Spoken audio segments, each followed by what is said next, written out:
দর্শক, ঘরমুখো মানুষের খবর জানাতে গাবতলী থেকে সহকর্মী মেহেদী হাসান যোগ দিয়েছেন। মেহেদী, এই মুহূর্তে বাস টার্মিনালে যাত্রীদের কেমন ভিড় দেখছেন? বাড়তি ভাড়া আদায়ের কোনো অভিযোগ রয়েছে কিনা?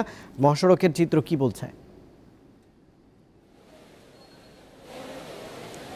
রুবায়েত, গাবতলী বাস টার্মিনালে এখন আসলে যাত্রীদের ভিড় বাড়া শুরু করেছে, তবে বৃষ্টির কারণে আসলে কিছুটা বিঘ্নিত হয়েছে যাত্রীদের এই বাস টার্মিনালে আসা। আমি যদি একটু আপনাকে দেখাই, এখনও কিন্তু আসলে যাত্রীরা আসছেন এবং টিকিট করছেন, তারা নিজ নিজ গন্তব্যে যাওয়ার জন্য এখানে উপস্থিত হয়েছেন। তবে বৃষ্টিতে অনেকে মাঝপথে আস্তে আস্তে ভিজে গিয়েছে এবং আপনি যে বাড়তি ভাড়ার কথাটি বললেন, এখন পর্যন্ত কোনো যাত্রীর কাছে এরকম বাড়তি ভাড়া তোলার অভিযোগ আমরা পাইনি এবং কাউন্টারের যারা কর্মী রয়েছেন তাদের সাথে কথা হয়েছে, তারাও বলছেন যে আসলে এখানে সরকার নির্ধারিত যে মূল্য তালিকা ভাড়ার যে তালিকা করে দিয়েছে, এই তালিকাই আসলে অনুযায়ী তারা ভাড়া তুলছেন।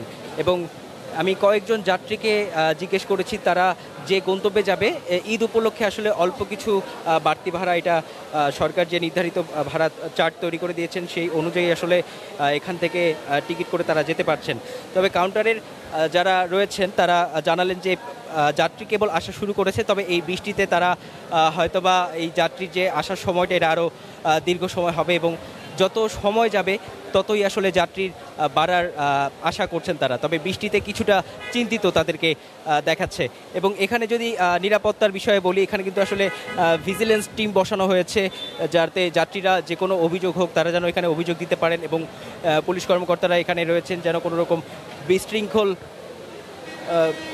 বিশৃঙ্খল আসলে এই তৈরি না হয়। তো রুবায়েত, আসলে আজকে বৃহস্পতিবার যাত্রীরা কেবল আসা শুরু করেছে, আজকে কালকে এবং শনিবার যেহেতু গার্মেন্টস ছুটি হবে, সেই ক্ষেত্রে শনিবার পর্যন্ত যাত্রীদের যে চাপ, এই চাপটা লক্ষ্য করা যাবে বলে ধারণা করছে কাউন্টারের কর্তৃপক্ষ।